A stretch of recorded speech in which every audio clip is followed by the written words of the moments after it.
You're as famous a person as I could ever imagine there being. I just can't imagine there's someone more famous than you. And you've been famous now for a long time, but you also, it seems, control your environment of that art very carefully and with a lot of thought and with a good team of people and people you trust. Is fame isolating for you? It's isolating for me. I don't like it, personally. Yeah, I mean, I don't think I could think of a single thing that's more isolating than being famous. But yet we both sought it.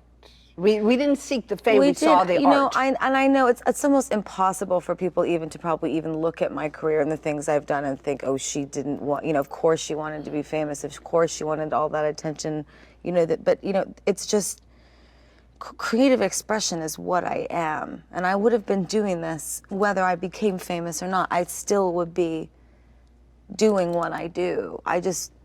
What I'm saying is I wouldn't have given up to try to get famous in another way. Does that make sense? Uh-huh. I just wanted to get a job being creative, and I did. And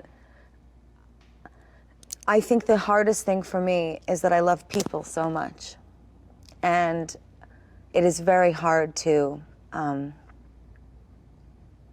not be able to engage with people in a real and honest way. Because they want? Because they either want something from me. They want something. Or they see me as something that I simply am not. I am not some goddess that dropped down from the sky to sing pop music. I'm not some extra incredible human person that needs to be told how wonderful they are all day and kissed and told how incredible. I don't need any of that. Truly, my purpose on this earth is to make people happy and heal people through music. That's what I am to do, to create fantasies that allow people to not just escape, but to see that there is the potential for magic in life. You know, I would love more than anything when I meet people to just have a normal exchange with them, you know, more than my picture taken or a selfie. But that's what the problem is, that we've become digitalized. We've become these, the new version of the autograph is the selfie, which is, you know, when I'm on selfie duty, there's nobody better at taking them, and I grab the phones out of their hands. I'm like, here, ba ba ba ba ba ba ba.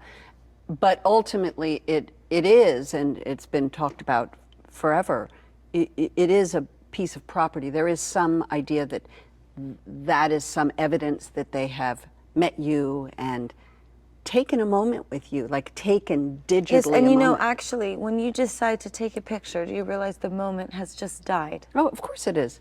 I think that I hope through, you know, the more work that I do and the more that I create, that I can, you know, be a part of changing that, not just for myself, but for, you know, other artists, and that we can all, you know, support each other and, you know, changing fame culture a bit as well, and hopefully inspiring people to see that, like, we are real people that just love to make art. I think you can make the change in the culture the way you have with your art. I don't think we can then kind of turn it back on itself and say we now need to change the actual fame culture. I think you can change the song as an example of the profound amount of change that can come from art. I think in our lifetime, somehow that's not going to change. I'll make a bet. Okay, I'm betting with Lady Gaga on national television.